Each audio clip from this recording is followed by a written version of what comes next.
Bwana Yesu asifiwe. Ninakusalimu sana katika jina la Yesu Kristo mahali popote ambapo upo na kutazama na kusikiliza. Karibu sana katika kipindi chetu leo cha Saa ya Faraja katika Kristo. Na leo tuna somo jipya kabisa ambalo linahusu siri ya shukrani. Na shukrani ni nini? Shukrani ni ile hali ya kumwadhimisha Mungu na kumtukuza kwa ajili ya matendo makuu aliyoyafanya kwenye maisha yako, au kwa ajili ya jambo fulani ambalo amelifanya mahali. Na hiyo ndio maana halisi ya shukrani.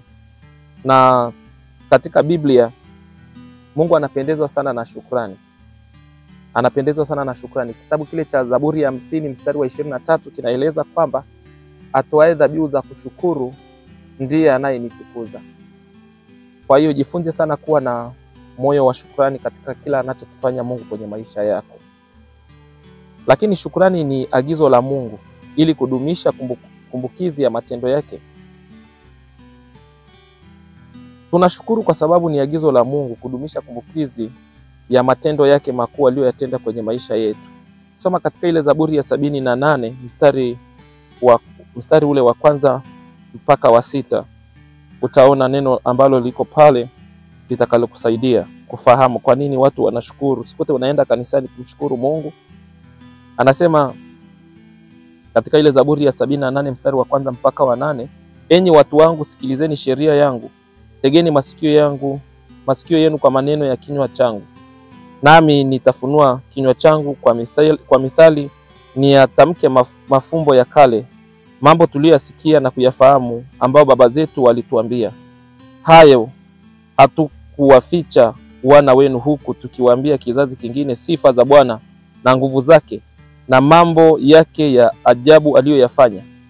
Maana alikaza ushuhuda katika Yakobo na sheria iliweka katika Israeli, aliyowaamuru baba zetu wawajulishe wana wao, ili kizazi kingine wawe na habari.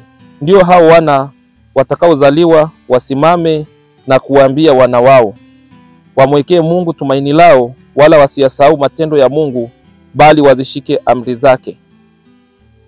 Kwa hiyo unapomshukuru Mungu ni kukumbuka matendo yake makubwa ambayo ameyafanya kwenye maisha yako.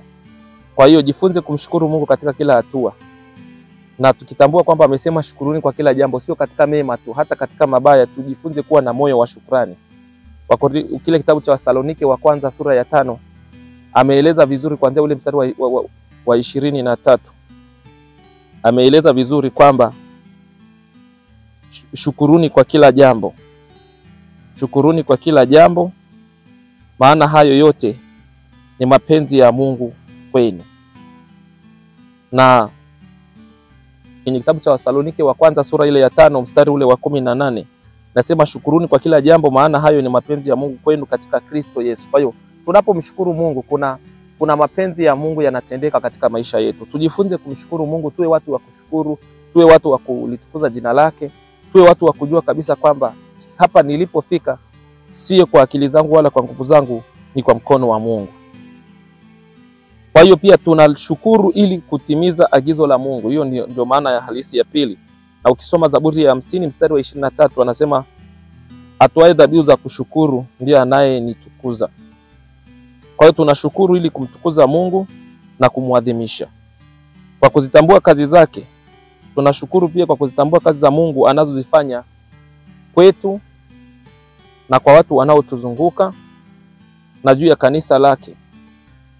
Lakini tunashukuru kwa sababu kumshukuru Mungu ni neno jema. Katika ile Zaburi ya 92 mstari wa kwanza anasema ni neno jema kumshukuru Bwana na kuliimbia jina lake.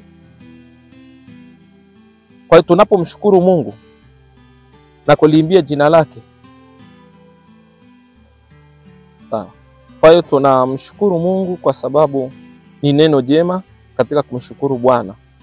Lakini pia tunamshukuru Mungu kwa sababu ni agizo lake.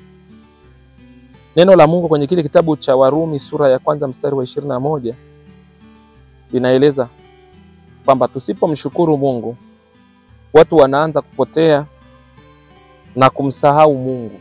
Wanapotea na kumsahau Mungu. Ukisoma hiyo Warumi 1 sura ile 21 mpaka 23 anasema kwa sababu walipomjua Mungu hawakumtukuza wala kujua kwamba wewe ni Mungu, bali walipotea kwa kuzifuata njia zao zisizofaa. Kwa hiyo tusipokuwa na watu wenye mioyo ya kushukuru na kumshukuru Mungu zaidi na zaidi, tunakuwa na hali ya kupotea na hali ya usaulifu katika kusahau matendo makuu anayoyafanya.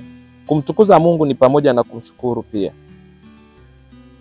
Kwa hiyo unajua, walipojua ya kuwa ni Mungu hawakumtukuza, maana yake hawakumtolea sadaka ya shukrani. Kwa hiyo kuna sadaka za shukrani za namna nyingi. Unaweza ukatoa sadaka ya kitu chochote, lakini pia sadaka ya maneno yako pia ni sadaka mbele za Mungu.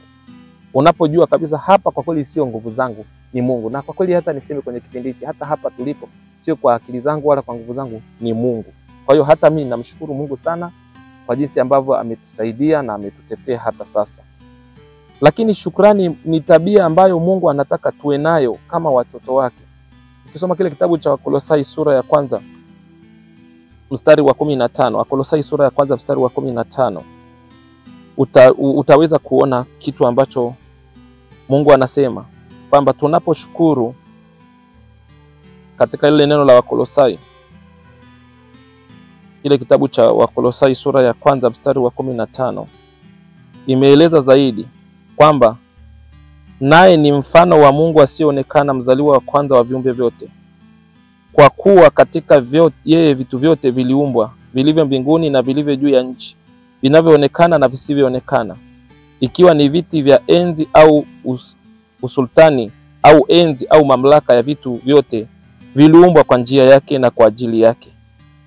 Kwa hiyo maanake tunamshukuru Mungu kwa ajili ya kutukuza uumbaji wake na kuzitambua kazi zake alizozifanya katika nchi hii, katika dunia na katika mbingu. Tujifunze kuwa watu wa shukrani katika kila anachokifanya Mungu.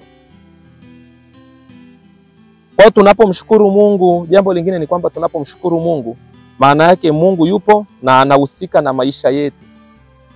Katika kile kitabu cha Petro wa kwanza sura ya 7, tunamshukuru Mungu kwa sababu ya Mungu yupo na anahusika na maisha yetu. Kitabu kile cha Petro wa kwanza, waraka wa kwanza wa Petro wa kwanza 5 mstari ule wa 7, anaeleza kabisa, huku mkimtwika yeye fadhaa zenu zote, kwa maana yeye hujishughulisha sana kwa mambo yenu. Kwa hiyo maana yake kila tunapomshukuru Mungu, maana yake ni nini? Yeye anahusika na maisha yetu. Na ndio maana anasema yeye anajishughulisha sana na maisha yetu, anajishughulisha sana kwa ajili ya mambo yetu, kwa ajili ya maisha yako. Na hata hapo ulipo, jifunze kuwa na roho ya kushukuru. Biblia inasema msijisumbue katika jambo lolote, bali katika kila jambo ni kusali, kuomba pamoja na kushukuru. Kwa hiyo kama umekwisha kusali na kuomba, usisahau kule mwisho pia kumshukuru Mungu na kumwadhimisha. Mshukuru Mungu, tenga siku ya kumshukuru Mungu. Tenga risala kumshukuru Mungu kwa hata kufika mwaka huu, kufika muda kama huu. Tenga muda umshukuru Mungu kwa sababu sio akili zako. Kuna mambo mengi sana Mungu ameyafanya kwenye maisha yako na huwezi kuyaeleza, lakini kwa kweli hebu jaribu kusema tu, Mungu umekuwa mwema kwenye maisha yangu. Kwa tunaamini katika hii sehemu ya kwanza kuna kitu ambacho umejifunza juu ya kumshukuru Mungu. Ningependa tuombe na wewe kidogo, alafu tutakuletea sehemu ya pili baadaye ya umuhimu wa kumshukuru Mungu. Baba yetu na Mungu wetu wa mbinguni, tunakushukuru kwa ajili ya msikilizaji wetu ambaye alikuwa anatusikiliza na kututazama mahali popote alipo. Tunakushukuru kwa ajili ya ujumbe wa neno lako unaoshukuru ambao tumeuachilia. Tunaamini kuna mtu amejifunza mahali popote alipo na kuna namna amejengwa kidogo kuhusu kumjua Mungu katika kushukuru. Tunaamini kupitia maombi haya kuna watu watamshukuru Mungu kwa sababu kuna mahali walikuwa wanapita pagumu lakini umewavusha. Lakini kuna wengine walikuwa wagonjwa sana na watu walikokatia tamaa, wakaona kabisa kwamba hawa watu hawataweza kuvuka hata mwezi huu, lakini wapo mpaka sasa na wananitazama. Tunakushukuru kwa sababu Bwana, kuna ambaye umemvusha kimasomo, umemvusha kiuchumi, umemvusha katika hatua fulani katika maisha yake. Mungu mwenye nguvu, hatuna maneno mengi ya kujitosheleza, lakini tunasema ni asante kwa sababu wewe una makusudi sana na maisha yake. Na kupitia kipindi hichi amejifunza umuhimu wa kuendelea kukushukuru wewe. Kwa hiyo tunakushukuru sana Mungu, na tunakushukuru sana sana kwa jinsi ambavyo unajishughulisha sana kwa ajili ya mambo yetu. Na naamini katika kushukuru kuna majibu mengi. yatatokea, na huyu anayenitizama akiendelea kukushukuru Baba, kuna kitu kitafanyika katika maisha yake. Yesu Kristo Mwokozi, tunakushukuru kwa upendo wako na kwa jinsi ambavyo umejitoa kwa ajili ya mwanadamu kumwokoa. Nakushukuru sana kwa ajili ya siku hii, nakushukuru kwa ajili ya mtazamaji, nakushukuru kwa yoyote yule ambaye Mungu ametumia muda wake kufuatilia kipindi hiki. Naomba umbariki na kumgusa pamoja na familia yake na kazi za mikono yake ukapate kuzibariki. Nakushukuru kwa ajili ya wote wanaohusika kuandaa vipindi hivi. Nakushukuru kwa ajili ya wote Mungu wanaojitoa kwa ajili ya kazi yako. Naomba uwabariki na uwakumbuke, usiwaache. Amen. Basi unaweza kuwasiliana na sisi kupitia namba zinazopita kwenye skrini yako ya YouTube, lakini pia unaweza ukatuma mahitaji yako, tutaendelea kuyaombea kupitia namba zinazopita hapo kwenye kioo. Lakini pia unaweza kutuma sadaka yako kwa ajili ya kusababisha kipindi hichi kuendelea kuwafikia watu wengi, kwa sababu tunatoa gharama katika kutengeneza vipindi hiki, na Mungu hata kusahau, ataendelea kufanya kazi pamoja na wewe, maana Mungu anafanya kazi pamoja na wale wampendao katika kuwapa mema yote, ili awarithishe mali wale wanaompenda na kulishika neno lake. Mungu akubariki sana mahali popote ulipokuwa unatutizama. Amen.